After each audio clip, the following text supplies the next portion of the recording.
kali berbicara tentang candi, maka kiblat kita langsung akan mengarah ke tanah Jawa. Tapi ternyata Pulau Sumatera juga memiliki sebuah kompleks candi. Dan bahkan diduga ini merupakan salah satu peninggalan terbesar dari sebuah kerajaan, yaitu Kerajaan Sriwijaya. Benarkah?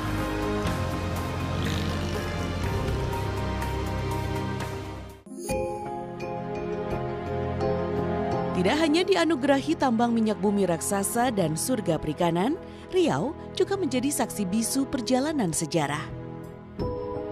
Berada kurang lebih 130 km arah barat Pekanbaru, di Desa Muara Takus, Kabupaten Kampar, jejak peninggalan ini hingga kini masih tertanam. Nah, menurut Itsing ini, dia berjalan dari Cina menuju India. Dia mengatakan pusat Sriwijaya itu terletak di garis nol khatulistiwa. Sebab pada waktu tengah hari, tongkat saya katanya, tongkatnya, dia kan bawa tongkat tuh. Nggak ada ininya, nggak ada bayang-bayang.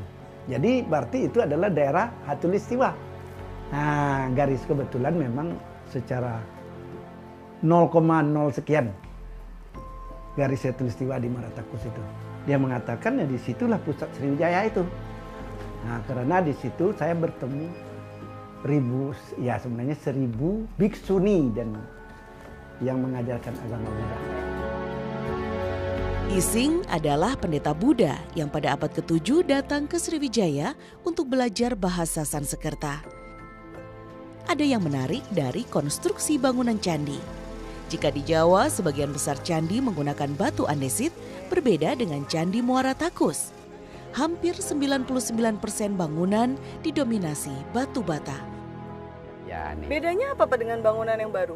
Ini kan tidak rata nih. Ini yang rata nih lah yang aslinya tinggal dikit. Gimana tuh Pak penempelan bisa sampai sehebat itu? Ya kalau cerita zaman dulu tuh kan orang tuh pakai apa? Pakai kuningan telur. Kalau pemasangan kita waktu pembongkaran kemarin tuh kan pakai gosok, sistem gosok namanya. Jadi gosok tuh kalau digosok bata tuh kalau udah rata dia langsung lengket sendiri. Ada sejarah unik di balik proses pembangunan candi kala itu. Sebuah desa di tepi danau menjadi saksinya. Sayang, saksi bisu sejarah itu kini sudah tenggelam ditelan arus proyek pembangunan.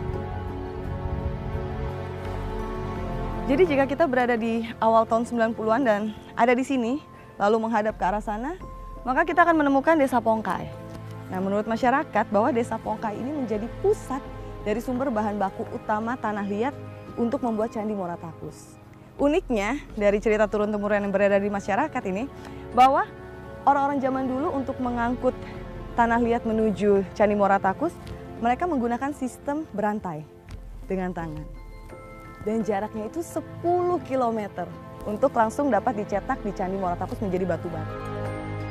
Keberadaan candi kerap kali dikaitkan dengan peradaban yang pernah lahir dan berkembang, tidak terkecuali dengan Candi Muara Takus. Takus disinyalir berasal dari bahasa Tiongkok. Ta berarti besar, ku berarti tua, dan se berarti candi. Sehingga Candi Muara Takus berarti candi tua yang besar yang terletak di dekat muara sungai. Lantas, kerajaan apa yang erat dengan Candi Muara Takus? Benarkah Sriwijaya? Di situ ada istilah Dapuntahiang, merlampas naik sambau dari Minangatamuan membuat benua Sriwijaya. Minanga sungai, Tamuan itu temon, pertemuan dua sungai yang kembar, yaitu Sungai Kampar Kiri, Sungai Kampar Kanan. Itu Profesor Dr. Purwocoroko yang menyatakan bahwa pusat Sriwijaya itu terletak di antara Kampar Kiri dan Kampar Kanan. Tepatlah Muara Takus itu. Nah, itu. Kerajaan Sriwijaya merupakan salah satu kerajaan besar. Bahkan negara-negara Asia berebut mengklaim dirinya sebagai pusat kerajaan Sriwijaya. Sriwijaya besar karena menjadi pusat penyebaran agama Buddha, pusat perdagangan, serta erat dengan negara maritim. Jika diperhatikan, terdapat 4 bangunan candi dengan struktur yang berbeda, meskipun memiliki fungsi yang sama. stupa tinggi berbentuk menara yang dikenal sebagai Candi Mahligai memiliki ketinggian 14 meter. Struktur candi memiliki kelengkapan paling bagus, bahkan diperkirakan pada ujung menara terdapat stupa dengan segala kelengkapannya. Sementara batu fragmen bangunan bergambar Vajra dilengkapi biji mantra dengan tulisan Nagari. Di sisi barat Mahligai terdapat Candi Palangka dan di bagian selatan berdiri Candi Bungsu. Gugusan Candi Muara Takus sebenarnya terdiri dari 7 buah. Formasi 4 candi utama mengalami penambahan seiring dirilisnya temuan baru, yakni Candi Wajra. Temuan hasil penggalian 200 meter arah timur laut dari kompleks percandian utama akan menambah deretan candi, sekaligus menjadi penanda agama Buddha Vajrayana, agama yang dikembangkan Sriwijaya, serta sebagai penanda zaman. Setelah kami analisis, ternyata tidak satupun dari objek ini yang unsur penyusunnya sama dengan konsep yang berasal dari India. Artinya apa? Yang membuat ini adalah leluhur bangsa Indonesia sendiri. Secara seni maupun ikonografi, artinya pakar tentang arca, itu menyebutkan ada style seni Sailendra. Nah, ciri-ciri style Sailendra itu bisa kita temukan pada arca ini.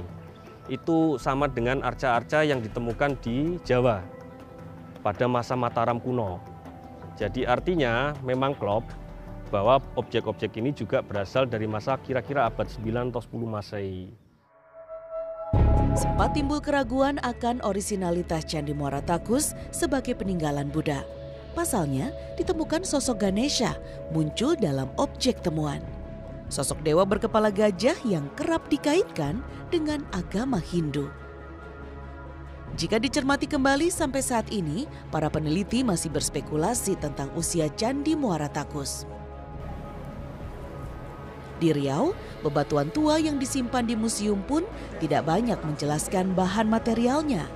Nah, apakah Candi Muara Takus merupakan pusat Sriwijaya? Banyak pendapat yang mendukung hal ini.